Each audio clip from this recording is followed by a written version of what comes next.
I think I've late by a few minutes, blamed the Delhi traffic for it. Thankfully, here I am. So the topic given to me today is to talk about the role of chemotherapy in bone cancers. So I am Dr. Devrat Arya. I'm a medical oncologist. I'm from Delhi.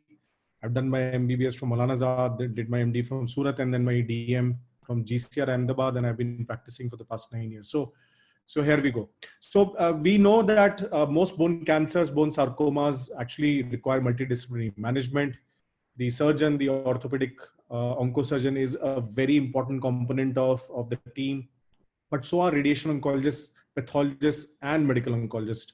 And because of the rarity of the tumor and the complicated management that these diseases usually require, it's very important that the treatment is done mostly at high volume cancer centers wherever it's possible, and multidisciplinary tumor board discussions for each and every case is to be encouraged.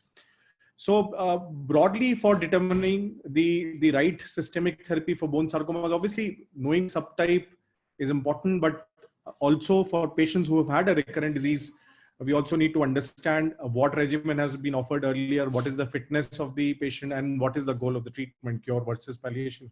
Needless to say, the goal has to be cure wherever possible. So this is a very interesting slide that I borrowed from Dr. Ramandeep, who's a pediatric oncologist. So how do you treat bone sarcomas, and what is the broad strategy when it comes to the treatment from a medical oncology perspective, that is in terms of chemotherapy? So obviously osteosarcoma are treated like osteosarcomas, but you have to think again if you're dealing with low-grade juxtapical or craniofacial head and neck osteosarcomas. Ewing sarcomas are treated like Ewing sarcomas. We also know chondrosarcomas, there's very minimal role of systemic therapy. Most of these patients with early stage disease will be operated. There's no role for adjuvant treatment unless it's a de-differentiated chondrosarcoma, where there is some data to suggest that osteosarcoma like chemotherapy regimens may be beneficial. And similarly for mesenchymal chondrosarcomas, both osteo or Ewing's types of chemotherapy regimens have appeared to work. What about malignant fibrous histiocytoma of the bone? To be treated like osteosarcomas. Needless to say, also these soft tissue sarcoma subtypes like leiomyosarcoma and fibrosarcoma, when arising from the bone, are also typically treated like osteosarcomas. So coming to the first part of the talk today. So I won't be able to cover all subtypes, but I'll focus predominantly on osteosarcomas, Ewing sarcomas, and chondrosarcomas. I'll try and present data for both early disease and metastatic and recurrent disease, and also not only from pediatric perspective, but also I'd like to give some adult perspective for these diseases as well. So we know osteosarcoma seems to have a bimodal distribution. Majority of tumors occur in the early age group between 15 to 19, although there may be a subset of patients who have the disease at an older age. These are predominantly because of previous radiation or Paris disease. There's a male predominance. The most common sites are distal femur and proximal tibia. We know that there are different subtypes of conventional osteosarcoma. So predominantly they are high grade, 80 to 90% are high grade. And the common subtypes include osteoblastic, chondroblastic, fibroblastic, and telangiectatic. Now, treatment remains the same, surgery and adjuvant chemotherapy. However, there is some twist when it comes to chemotherapy. I'll talk about it in the next slide. There are a subset of patients who have a low grade on osteosarcoma, particularly periosteal and paraosteal, and these are the tumors where you are focusing more on surgery. Obviously, there is now emerging evidence to suggest that a certain subset of paraosteal osteosarcomas actually also need to be treated with chemotherapy, and therefore you need to look at these tumors closely, the grade, the location, before you decide whether chemo is needed or not. So we all know that osteosarcoma traditionally has been systemic disease, even though right at the time of presentation, only about 10 to 20% patients have metastasis. Historically, we've seen that when these patients have been treated just with surgery, 5-year survivals have been in the range of 10 to 20%. The advent of chemotherapy has led to an improvement in survival. And as this curve shows, with the advent of chemotherapy, the overall survival has actually improved now to 60 to 70% in the long term. So as I said, chemotherapy has contributed to improvement of survival. This came through data from initially studies that were not so large. The active agents appear to be methotrexate, doxorubicin. They also, most of these chemo regimens had bleomycin, cyclophosphamide, dactinomycin, vincristine, and cisplatin. And as the advances in treatment and advances in surgery happened, increasingly they were looking at limb sparing surgery, which meant that the surgeon needed to order a prosthesis, which needed a fabrication, which meant that there was a delay of about 9 to 10 weeks from the time of diagnosis to the time of surgery. And this is where neoadjuvant chemotherapy started happening. People started covering this time with neoadjuvant chemotherapy. The offset of this strategy was that you could actually assess pathological response to chemotherapy. So that started having prognostic effect.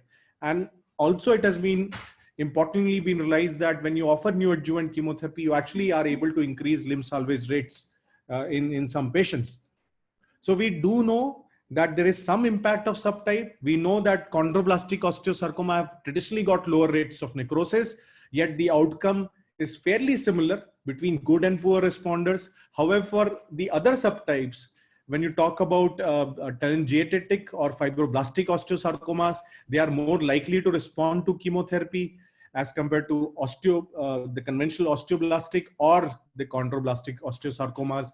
And except for the chondroblastic osteosarcomas, there is a clear-cut difference in survival when you compare those with a good response versus a poor response. So this slide very quickly shows the evolution of chemotherapy across different regimens. And you can see on the right side, the EFS, there has been some improvement in EFS when you look at the studies that came from the 60s, 70s, and 80s and 90s. So how does neoadjuvant chemotherapy stack up with adjuvant chemotherapy? I think small trial, the pediatric oncology group study 8651 looked at that question. Patients were randomized to upfront surgery followed by adjuvant chemotherapy or some neoadjuvant chemotherapy, similar regimen for about 9 to 10 weeks, followed by surgery, and the remaining chemotherapy was offered as adjuvant. And on the right hand side of your slide, you can see that the event-free survival and the overall survival was similar in both the arms. So the difference was not statistically significant. So this study, even though it was criticized because the cure rates and the limb salvage rates were lesser as compared to what you see historically, this study clearly shows that the adjuvant and neoadjuvant setting, the chemotherapy remains the same. So these are some of the active agents, doxorubicin, cisplatin, methotrexate, and ifosfamide, which are conventionally used in the advanced or the more modern regimens. And the treatment strategy for most of our patients is to offer neoadjuvant chemotherapy, somehow improve percentage necrosis, offer surgical resection followed by chemotherapy. So this is what I was talking about, the prognostic importance of pathological response. So we know that the cutoff seems to be 90%, and those patients who are able to achieve 90% pathological response have a much better event-free survival in the range of 70 to 80% compared to those who are not able to achieve a response, which is in the range of about 40 to 50% for those who are not able to achieve a pathological response. But what is also important to see is that when you compare this data with those patients who have just surgery and do not end up receiving chemotherapy at all, the curve for even those patients who have a less than 90% tumor response continues to be better. It sits higher as compared to those treated with surgery alone. So even if a patient has not had a good pathological response, chemotherapy should be continued for these patients. So what is the optimal regimen for these patients? What is the optimal regimen for these patients? So there are various regimens that have been studied. You have the cisplatin doxorubicin, you have the MAP regimen, which is high dose methotrexate along with doxorubicin and cisplatin, and other regimens as well. We don't know what is the optimal regimen. It has not been established yet. So there has always been a debate between a 2-drug regimen, a cisplatin doxorubicin, versus a 3-drug regimen and a 4-drug regimen. And particularly, there has been a lot of debate regarding high-dose methotrexate as well. So coming to high-dose methotrexate, there have been a few randomized clinical trials which have looked at a 2-drug regimen, which is combined doxorubicin along with cisplatin, versus a multi-drug regimen which has involved high-dose methotrexate. And when you look at individual trials, in most of these trials, you'd actually see that there hasn't been any statistically significant difference in either progression-free survival or overall survival. So in fact, for pathological good response, when you compare a methotrexate containing regimen versus a non-methotrexate containing regimen. And that's why there's been a lot of controversy regarding the role of high-dose methotrexate. Interestingly, it actually took a meta-analysis. So this was, in fact, no, this is the paper from Ferrari. And this was an interesting paper published in Tumori of 2014, where that group actually compared the results of two trials, both involving high-dose methotrexate. The first was the ISG-OS1 study, which had a higher level of cumulative doses, doxorubicin at 420, methotrexate at 120 gram per meter square, and cisplatin along with ifosfamide. And they compared the results with the ISG-OSS study, which actually reduced the number of methotrexate cycles from 10 to 5, which meant that the cumulative methotrexate dose reduced from 120 gram per meter square to 60 gram per meter square. And this very nice comparison actually showed that the 5-year overall survival rates with the higher cumulative methotrexate dose was 80%, and the EFS rates were 50%, compared to 73% with the lower methotrexate and 64% for the EFS figures for the lower methotrexate level. And interestingly, this data suggested that there is an importance of cumulative doses of methotrexate when it comes to assessing long-term data of event-free survival and overall survival. And therefore it's very important when you are dissecting studies which are looking at methotrexate containing regimen, and we look at the cumulative doses of methotrexate offered in the chemotherapy protocol. So this is the meta-analysis that I was talking about. So obviously the question that they asked was, what is better? Is a 2-drug regimen, how does it stack against a 3-drug regimen, or in fact a 4-drug regimen? And in fact, this meta-analysis, which actually contained only 2 randomized trials and most of the other studies, so it had, I think, 9 studies, in which 7 were phase 2 single arm studies. But whatever it is, the data showed that there was an improvement in not only event-free survival, but also overall survival when you compared a 3-drug regimen versus a 2-drug regimen. And the hazard ratio for both these were in the range of 0.7 to 0.8. And this meta-analysis clearly showing, as you can see on your slides, the dotted line is the 3-drug regimen, and the solid line, the dark solid bold line, is the 2-drug regimen. So there is some improvement in both the event-free survival and also the overall survival. The other question that this meta-analysis interestingly asked was, what was the relative advantage of a 4-drug regimen as compared to a 3-drug regimen? And obviously the question was whether a MAP was how did it stack versus a MAP plus ifosfamide. And interestingly, this meta-analysis actually did not show any difference in terms of not only event-free survival, but overall survival for a 4-drug regimen versus a 3-drug regimen. You can clearly see that the curves are nearly overlapping. So this established some role for a 3-drug regimen, a methotrexate containing regimen, compared to a 2-drug regimen. But hard data from randomized clinical trials is still wanting. And I think that's a subject of a lot of debate when you talk about chemotherapy regimens for patients with osteosarcoma. What is the role of ifosfamide?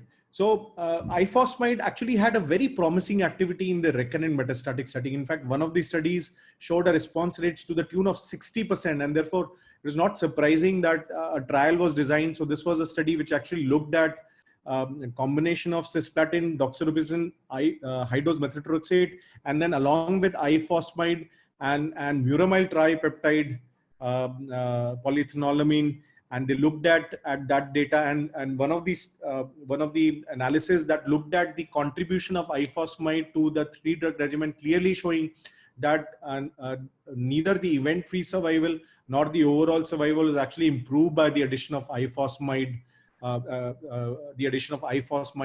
the 3-drug regimen, that is doxorubicin, cisplatin, and high-dose methotrexate. So similar to methotrexate, ifosfamide, as the contribution of ifosfamide to the therapeutic regimen has also been subjected to a meta-analysis, and even this meta-analysis suggested that the addition of ifosfamide in the neoadjuvant setting actually did not exhibit any significant effect on either the event-free survival or the overall survival. Is there a role of a 3-drug regimen which is methotrexate free? Well, I think this has been subjected to a lot of discussion, and I wanted to share this paper from Tata Memorial, Dr. Jyoti Bajpayee's group, which actually looked at an OGS-12 protocol, which was a combination of cisplatin, doxorubicin, and ifosfamide, and they were looking at their own data and to see how their long-term EFS and OS rate stacked up. So this, on the top of your screen, you can look at the regimen. This is the regimen, and the 3-year and 5-year EFS stood at 63% and 60% for the patients who were treated with this regimen. And similarly, the median OS was not attained, but the estimated 3-year and 5-year OS were 82 and 80%. So these are fairly promising results. And in fact, I, in my practice, for those patients who can tolerate a 3-drug regimen but are not willing or cannot afford a high-dose methotrexate based regimen, these are the patients I actually offer the OGS-12 protocol compared to just cisplatin and doxorubicin. What about increasing the dose? So there have been some interesting studies which actually looked at dose-dense regimen of cisplatin doxorubicin instead of doing it from a 3-weekly to a 2-weekly regimen. Unfortunately, unlike the space in Ewing sarcoma, when you talk about osteosarcoma, dose intensity or dose-dense regimen actually did not have any impact on event-free survival, overall survival, although there was some increase in the pathological good responses with the dose-dense schedule. Immunotherapy, again, we come back to the same paper which looked at not only the addition of ifosfamide, but also MTPE, PE, which is muramyl tripeptide. And the initial results seem to suggest that there was no statistically significant impact of addition of muramyl tripeptide to the chemotherapy backbone. But then there were some updated results which were presented and published later on from the same data set. And this was in 2008. And in fact, surprisingly, while there was no impact on the event-free survival, the difference between the MTP containing regimen and the non-MTP containing regimen in terms of EFS was not statistically significant. There was a statistically significant improvement in overall survival. And there has been some controversy regarding this agent. We know that a lot of immunotherapy medications can actually have no impact on EFS, and yet they can have impact on OS. And because of that, the drug is now approved in Europe, but this is still not approved by the US FDA. So still a matter of debate as to how this drug contributes. And I think we need to look into more data. So this is broadly the neoadjuvant regimen. How do you assess response? I think while there may not be a significant reduction in the size of the tumor when assessed clinically, we know that there is some healing when you look at plain X-rays and MRIs. There may be some ossification of the soft tissue as a response of healing. There may be some reduction in pain. There may be some reduction in biomarkers like serum alkaline phosphatase. And we also know that pathological responses are there, and there are different clinical criteria. You can look at this slide, and this is showing a lot of necrosis in this specimen. So there are different criteria, and MSKCC criteria are one of the most commonly followed criteria of looking at pathological response. And we know that those who have had a good pathological response, more than 90% actually do well. Which brings us to the question as to how do we deal with poor responders? I mean, one of the arguments for offering neoadjuvant chemotherapy was that you could actually treat the patients who are not responding well differently, and maybe that could lead to some improvement in survival. And this has been studied in a lot of clinical trials. One of the most prominent has been Euramos. Unfortunately, so far there's no data to suggest that changing the chemotherapy regimen in a patient who has had a poor response actually helps. So this is what this study did. So this was a 2x2 design. Those patients who had a more than 90% necrosis were actually randomized to receive interferon alpha versus no interferon alpha, and those who were poor responders actually were randomized to either continue the MAP regimen or switch to an IFOS etoposide based regimen, and this is what they were looking at. But unfortunately, there was no difference in event-free survival between the two groups, those who continued a MAP regimen versus who was switched to a MAP-IE regimen. And in fact, when you look at the data, the performance of the MAP-IE arm was actually inferior to those of the MAP arm. And clearly, this was also associated with increased toxicity, and therefore, there's still no merit in switching the chemotherapy regimen for those patients who've not had a good pathological response. While we can talk about neoadjuvant and adjuvant chemotherapy, it's very important to look at the time to resumption of chemotherapy after definitive treatment. So every day matters, and the earlier you analysis to suggest that a delayed reinitiation of chemotherapy after surgery can actually have a negative impact on the long-term outcomes. So what are the new developments? While they unfortunately the survival has not improved. So there have been very few new developments in the advanced setting. We're looking at samarium, we're looking at GM-CSF, we're also looking at trastuzumab for a very small subset of patients who are expressing HER2/neu, but there have been very few new developments. And as I said, there has been no change in the overall survival of osteosarcoma in the studies and the series that were reported in the 80s and the early 90s were this versus the series that have been reported from this millennium. What about chemotherapy in adults? So most of the clinical trials that we just discussed actually looked at patients who were 40 or less. And we do know that older patients seem to be doing worse as compared to children. And there's data from SEER which says that the long-term survival rates for patients in their 50s is 50%, for patients in their 60s is about 70%, and patients who are 80 or more is actually as dismal as 10%. While this does not mean that intensive treatment is not warranted, certainly warranted, pathological response continues to remain prognostic. Unfortunately, the optimal treatment regimen has not been defined. There's only been one trial which actually enrolled patients who are older than 40, and this trial failed to reveal any benefit with the addition of high-dose methotrexate to cisplatin doxorubicin. We do know that these patients do tolerate cisplatin doxorubicin fairly well. In my practice, I would still offer a high-dose methotrexate to an adult more than 40, provided the patient can tolerate it, because we do know that adults, while being treated with high-dose methotrexate, can have a slower clearance, which can translate into mucositis and nephrotoxicity for these patients. And therefore, you need to be very careful. You need to individualize the advice for each adult who comes to you with osteosarcoma, but you need to maintain intensity of treatment for these patients as well. What about metastatic or relapsed osteosarcoma?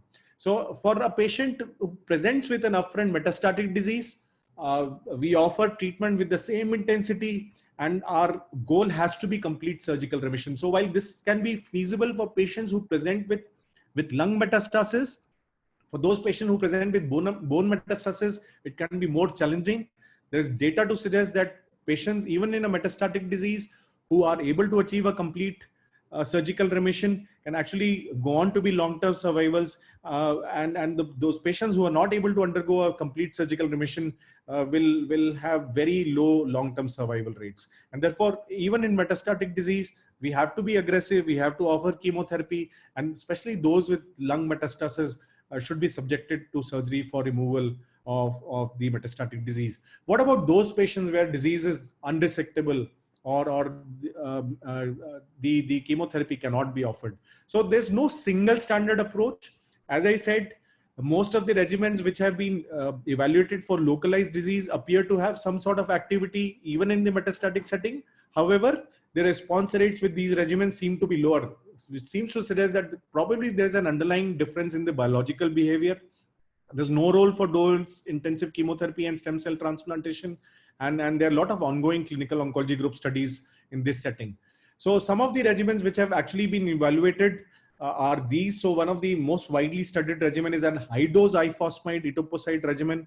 In fact, one of the studies which was reported in 2002 showed a very promising overall response rate of 59% with promising 2-year PFS rates of 39%, particularly for patients with metastasis limited to lung and or not spreading to the bone. In fact, these was one of the studies which also escalated interest in the role of ifosfamide in the neoadjuvant setting in localized disease as well. Similarly, there have been some other studies for ifosfamide in not such high doses. Again, response rates have varied from 10 to 20%, 10 to 15%, and there does seem to be some synergism between ifosfamide in these doses along with etoposide, and therefore these are some of the commonly used regimens in a recurrent setting as well.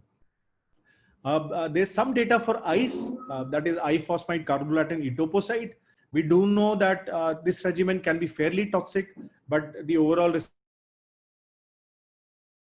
for this regimen as well. There have been some data for other regimens like gemcitabine docetaxel, very small studies, patient numbers in the range of 20s, 10s or 20s. Again, overall response rates will depend on the size of the study, but 56% progression-free survival rate at 4 months seems promising for heavily pretreated osteosarcoma. So for those patients who have had most of these regimens earlier, gemcitabine docetaxel is an option that could be used, especially for a patient who is fit and can tolerate. Similarly, there have been some data for other alkali cyclophosphamide along with etoposide, again phase 2 studies, and then some data for the VEGF TKIs. So we have some data for sorafenib in recurrent metastatic high-grade osteosarcoma, where it did show some beneficial responses, and similarly for regorafenib, where it does seem to have some activity in adult osteosarcomas, median progression-free survival in the range of about 16.4 weeks. So that's about 4.5 months versus a month for placebo, and progression-free survival rates at 12 weeks in the range of 62%, at 24 weeks of about 35%. So nothing which is very magical, yet it remains a treatment choice, especially for those patients who are not willing for injectable chemotherapy and yet are willing for some sort of therapy. Investigative approaches for other drugs, including eribulin, have not been very promising. We question the role of mTOR inhibitor. We don't know how it contributes, sirolimus, how it contributes to the efficacy of chemotherapy regimens. We also looked at BCG and interferon. And then there has been some excitement about immunotherapy, pembrolizumab, for soft tissue sarcomas, including bone sarcomas. Unfortunately, the small study, the SARC 028, actually had only 22 patients with osteosarcoma. There's only one patient who had a partial response. Similarly, they had 5 patients with chondrosarcoma, where only one responded, and none of the Ewing sarcoma subset responded. So it's still early days for immunotherapy. I think we're looking at more data before this starts becoming a part of the treatment regimen. So these are the NCCN guidelines. You can clearly say that for the first line setting for localized disease, both cisplatin doxorubicin and cisplatin doxorubicin and high dose methotrexate are the recommended regimens. And in the other recommended regimens, ifosfamide can also be combined. And for the second line relapse settings, these are the regimens which have been approved. So quickly moving on to Ewing sarcoma. So we know Ewing sarcoma family of tumor are also inherently systemic disease. We have data to suggest that the advent of chemotherapy, the advent of newer, more intensive protocols has actually led to an improvement in overall survival in not only younger patients with Ewing sarcoma family of tumors, but also older patients in Ewing sarcoma family of tumors. And these are also some of the curves. So these are more contemporary survival rates. Clearly see that patients with localized Ewing sarcoma can have long-term survival in the range of 50 to 60%. Even in metastatic Ewing sarcoma, those with lung limited Ewing sarcoma can still enjoy long-term survival in the range of 30 to 40%. But those patients who have disease which is spread to the bone, the long-term survival is still fairly dismal at about 10 to 20%, or probably even lesser. So we know that if you treat a patient with Ewing sarcoma, 80 to 90% will relapse if only surgery has been offered. And clearly modern treatment regimens which utilize not only induction or neoadjuvant chemotherapy, but also adjuvant chemotherapy has led to an improvement in overall long-term survival. What we also know that Ewing sarcoma with chemotherapy, there is a reduction in local tumor volume.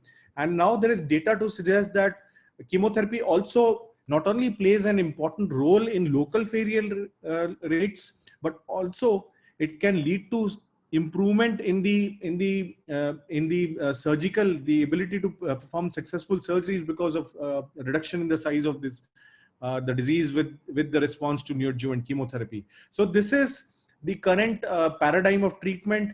Most of these patients are offered neoadjuvant chemotherapy followed by local therapy and followed by more adjuvant chemotherapy, and these are some of the active agents which are used. So most of these patients will have some sort of neoadjuvant multi-agent chemotherapy for 6 to 24 weeks, followed by definitive treatment.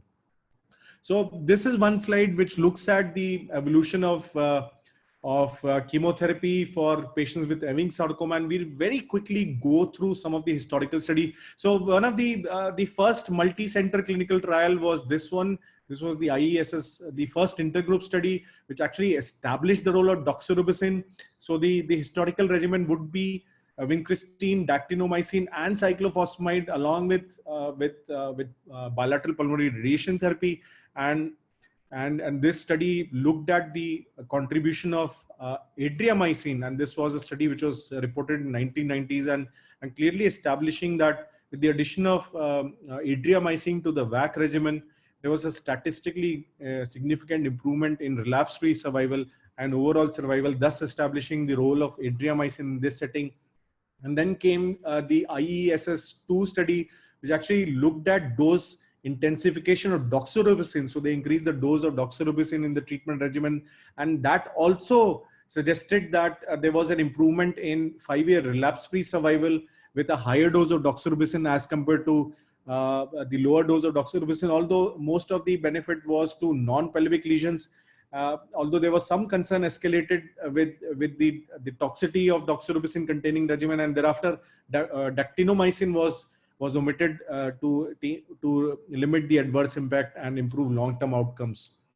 And then there was this study which was looking at the combination of ifosfamide etoposide to the standard VDCA regimen, and this was reported in NEJM 2003, and clearly showing that the addition of ifosfamide etoposide to VDCA was associated with a statistically significantly improved 5-year relapse-free survival of 69% compared to 4% with VDCA alone. Although this was limited to only those patients who had a localized Ewing sarcoma. As you can see, the yellow and the orange curves, those are the metastatic disease receiving either VDCA or VDCA-IE.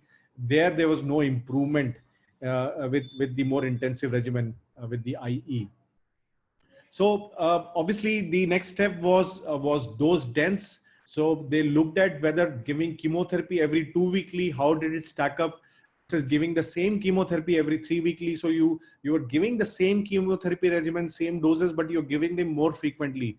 And clearly this was associated with a nearly 25% increase in dose intensity. There was no increased toxicity. And this led to an improvement in 3-year event-free survival from 65% to 76% in the same population of localized Ewing sarcoma. And there were also some dose intensification, especially with the ifosfamide doses, and these are also subject of children oncology group studies. Unfortunately, dose intensification with the increase of ifosfamide doses or cyclophosphamide doses and thereby shortening the duration of treatment was not associated with any impact on not only event-free survival but overall survival. And for VAC-IE, 2 weeks has been, for most American centers, been the standard of care.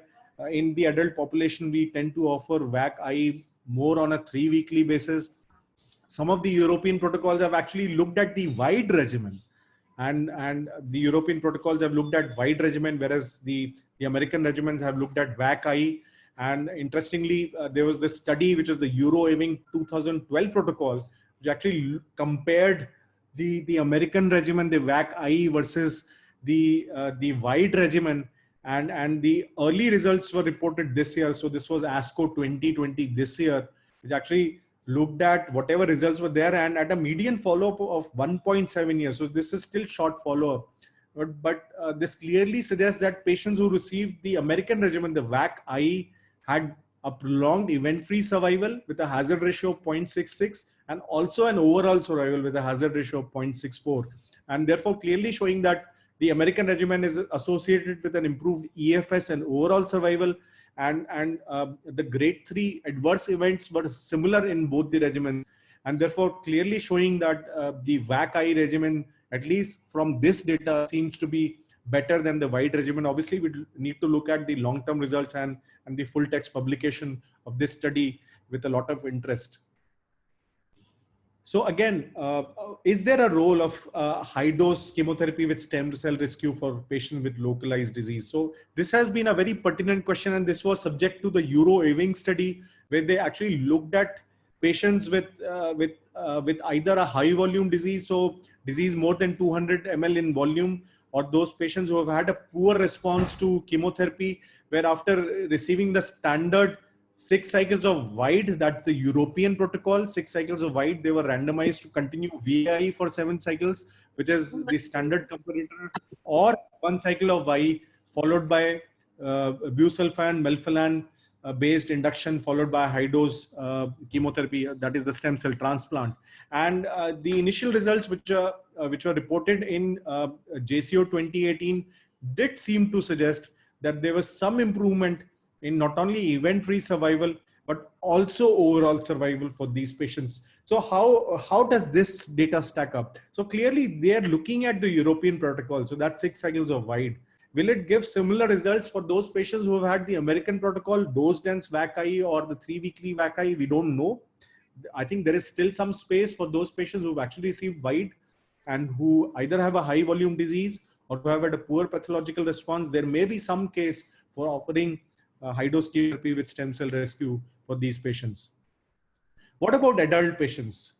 Again, similar to osteosarcoma, a very small subset of patients have Ewing sarcoma at the age of 40 or more. Older age is known to have an adverse prognostic impact on the long-term outcomes.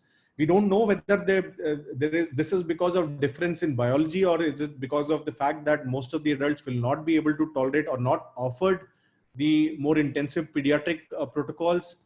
There are very few clinical trials which have looked at chemotherapy in the older adults. But we do know, with whatever data there is, that patients who've been treated with the more modern and intense neoadjuvant adjuvant chemotherapy protocol will tend to do nearly as well as children, provided they are able to tolerate it. So there was one small retrospective study which did show that the event-free survival in adults treated with the pediatric protocols can be in the range of 60%. At 5 years, similarly, overall survival can be in the range of 70%. And we adults are also being clearly looked into with a lot more interest, whether they do equally well. And therefore, whenever you have an adult patient with an Ewing sarcoma, provided he or she is fit, there would be a strong argument in offering the pediatric protocols to these patients with a close eye on their tolerability. So how do you assess response to neoadjuvant chemotherapy in Ewing sarcoma? Obviously, there can be symptomatic improvement with relief of pain. Ewing sarcoma, there can be a significant reduction in the soft tissue component. So there may be decrease in size. You can look at the biomarker levels at LDH levels, and they usually fall when you are when you have a disease which is responding. And obviously there will be a radiological improvement. But the most important is the degree of necrosis, and we know that patients who achieve a 95% or greater necrosis, their probability of having a relapse-free survival is much higher compared to those who are not able to achieve this level of necrosis. What about metastatic disease? So we know that patients with overt metastatic disease at presentation would have a significantly worse outcome as compared to those who do not have a metastatic disease. We also know that aggressive multimodality treatment can have a higher chance of relieving pain, prolonging progression-free survival, and in fact, cure some patients. The data has varied. When you talk about cure, obviously there has a lot of heterogeneity in the series, but we do know that even for those patients with metastatic disease, anywhere between 9 to 55% patients may have a long-term improvement. The site of metastasis is very important. Those patients with lung or pleural only metastasis, long-term EFS can be as high as 40%. But those patients who have bone or bone marrow metastasis or combined metastasis, the long-term outcome is more dismal, and the long-term EFS rates are in the range of 10 to 20%. Since it's very difficult to predict who will respond very well, the convention has been to offer intense regimens to all the patients with metastatic disease, irrespective of the site of the disease. Again, this is a graph that I shared earlier, showing how the location of metastasis can be prognostic. In fact, we also No, it's not just the location of the metastasis, but also the number of metastasis, the site of the metastasis, the age, and then obviously primary tumor volume, which can lead to an impact on the long-term outcomes of these patients. So there are some pertinent issues for metastatic disease. And one of the first question is, what is the optimal initial chemotherapy regimen that should be offered to those patients who present with an upfront metastatic disease? Again, very few randomized trials have looked at this question because only about 25 to 30% patients present with de novo metastatic disease. When you look at VDC plus standard dose IE, while there was benefit with the addition of IE in the localized disease, specific benefit has not been revealed in those with metastatic disease. Nevertheless, as I said earlier, the convention is to offer combination of VDC IE even in metastatic disease. Similarly, for dose intensified VDC-IE, there is very little data to suggest that there is any benefit with the more intense protocols. And again, with the interval compressed VDC-IE, again, there is very little experience with the interval compressed regimen. In fact, this is part of an ongoing children's oncology group study, which is looking at the interval compressed VDC-IE in the metastatic setting. So, again, is there a role of high dose chemotherapy and stem cell transplant for those patients who present with de novo metastatic disease? EuroEving 99 trial and the EVING 2008 study actually looked at this question. They enrolled patients with age younger than 50 years and de novo pleural or pulmonary metastasis. And these patients received the typical European regimen, 6 cycles of VIDE, and then were randomized to continue receiving VI or the high dose chemotherapy and the stem cell transplant. Unfortunately, as per the latest result published in 2019, there's no difference in the survival outcomes in the group which received the high dose chemotherapy versus the conventional chemotherapy. In fact, the patient randomized to the high dose chemotherapy, 4 of these patients died, and there were significantly higher acute toxicities. So clearly, the only randomized trials revealing no benefit with stem cell transplant for these patients. There have been some contradictory results from retrospective series where some of them have actually showed benefit, others have not.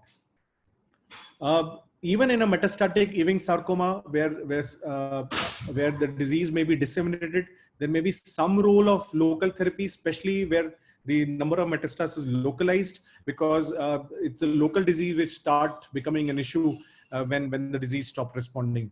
And these are the NCCN approved regimens. So clearly, the American guidelines preferring the VDCI over VIDE and VI alone. Now we have data to back that in not only the localized disease, but also in the metastatic setting. And there have been other protocols which have been evaluated in the more metastatic setting. So we'll very quickly go over to those patients who are not eligible for a VAC-I or who have had a recurrent disease after VAC-I. Obviously, somebody who's had a long disease-free interval after an intense VAC-I regimen, some of the regimens can be offered again, but those patients who have had an early recurrence before 2 years, the convention is to offer some other regimens. So some of the regimens that have been evaluated include irinotecan temozolomide. We know that there is now data from fairly fair-sized studies to show that they can be associated with response rates ranging from 20 to 40% and disease control rates as high as 70%, with a 6-month PFS rates of nearly 49% and a median PFS of nearly 4 months. Cyclophosphamide topotecan also appears to be an active regimen with nearly similar response rates and progression-free survival. And there's been some interest in other pathways, including the IGFR1 pathway. There's been some studies looking at gemcitabine, docetaxel, ICE, and PARP inhibitors, which obviously suggests that all of these regimens could be an option. So which leads us to the question as to what is the optimal regimen that you should be offering. And one of the studies which is looking at this question is the RECUR study, which is an internationalized randomized controlled trial of chemotherapy for recurrent and primary refractory Ewing sarcoma. And they're looking at gem-docetaxel versus high-dose ifosfamide versus cyclophosphamide topotecan versus irinotecan temozolomide. And while the updated results are still awaited, we know from this study that the gem-docetaxel arm had a worse overall response and PFS compared to other regimens. So, and some initial regimens showing that the irinotecan temozolomide regimen was associated with response rates at 20% and a median PFS of 4.7 months and a median OS of 13.9 months. So we would be clearly looking at this data with a lot of interest to see what is the most effective regimen in this setting. So last part of the talk, is there a role of chemotherapy for other bone sarcomas, particularly chondrosarcoma? So for chondrosarcoma, surgery has been the cornerstone of treatment. And whenever a patient of chondrosarcoma comes to me, I'd very happily refer him to my ortho-onco surgeon, Dr. Akshay. I refer these patients to him. There's no standard of treatment for these patients. There's no standard of care in the adjuvant setting. There's no standard of care even in the advanced setting. And the data regarding the therapeutic options available is fairly sparse. So these are the NCCN guidelines clearly showing that unless the patient has a dedifferentiated or a mesenchymal chondrosarcoma, which are relatively more chemosensitive. So most of the dedifferentiated chondrosarcomas in a metastatic setting would be treated like an osteosarcoma, and mesenchymal would be treated like Ewing sarcoma. Conventional chondrosarcoma, you have very few treatment options, and systemic therapy option will be offered only as a last resort to these patients. So while typically they have been chemo-resistant, there have been some data. So one of the data was this study which was published in Annals of Oncology in 2013, which looked at the activity of chemotherapy in chondrosarcomas, and they had fairly good numbers. So combination chemotherapy was offered in about 98 cases, and single agent chemotherapy was offered in about 82 cases. And most of these regimens included anthracycline, and they actually looked at their data and found that nearly 1%, nearly 15% patient had a CR or a PR, and nearly 41% patient had a stable disease, while there were no objective responses in grade 1 disease. And a closer look revealed that 31% patients with mesenchymal chondrosarcoma and 20% patients with dedifferentiated chondrosarcoma responded. As expected, they are more chemosensitive. When you looked at conventional chondrosarcoma, the response rates were 11%, and for clear cell chondrosarcoma, there were no responses. The median PFS for 4 was around 4.5 to 5 months. The median OS for the entire cohort was 18 months. So there may be some activity. Obviously, when you're looking at these retrospective series, you need to look at the component of mesenchymal and the dedifferentiated chondrosarcomas before you draw any conclusion. But there may be some activity, albeit very small, with chemotherapy anthracycline containing regimen, even for the conventional chondrosarcoma. Again, there has been a lot of interest with novel agents, imatinib, showing some response in the initial studies, but in the more bigger studies, the activity was not meaningful. There has been a look at other regimens, including cyclophosphamide, pazopanib, dasatinib, with some activity in chondrosarcomas. And these are some of the studies which are currently enrolling patients with bone sarcomas and looking at different chemotherapy regimens and target therapies in this setting. So I'll quickly conclude by saying that chemotherapy in bone sarcomas has led to an improvement in survival, both event-free survival and overall survival. And it also seems to enhance local controls rate and improves the chances of limb salvage. For osteosarcoma, while the appropriate regimen is still debated, there is some data to suggest that a 3-drug regimen may be better and should be preferred as compared to a 2-drug regimen. Similarly, for Ewing sarcoma, the American VAC-I regimen remains the treatment of choice, and particularly in the younger subgroup, wherever it can be tolerated, a dose-dense regimen should be offered. Even for patients with metastatic disease, select few patients, a long-term cure may be possible with aggressive multimodality treatment.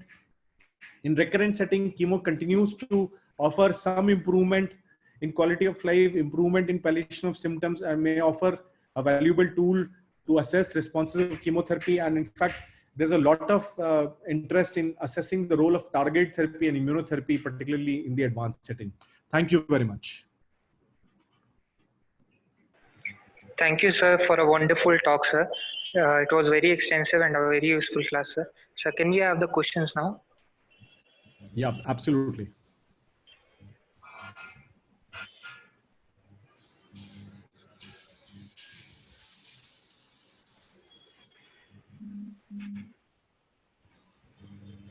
Any questions?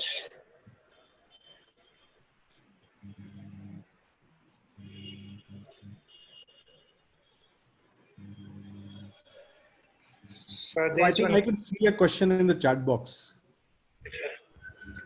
Sir, question is, do you offer DD chemotherapy in all living sarcoma patients? T differential. So yeah, no. I think this is dose dense. I Yeah, think the yes. question pertains to dose dense chemotherapy in all living sarcoma patient. I think most of my pediatric oncology colleagues are fairly open to a dose dense regimen. Unfortunately, I deal more with adult oncology, and in my experience, most of the adult patients are not able to tolerate a dose dense 2 weekly regimen. But I think looking at the results, looking at the improvement in the event free survival rates, that was nearly 10% improvement in the EFS rates with the dose dense protocol. I feel it should be offered to most pediatric patients, provided the logistics allow it.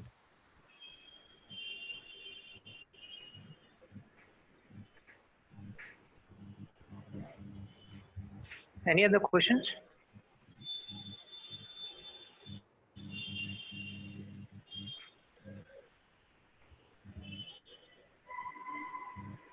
So I think you have covered all the topic extensively. Uh, and there's no more questions in the chat box. Anybody who wants to ask any questions?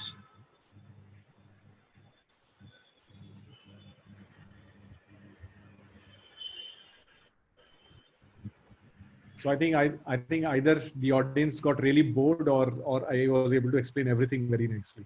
Right, it was a very extensive class, sir. I think you have covered all the things.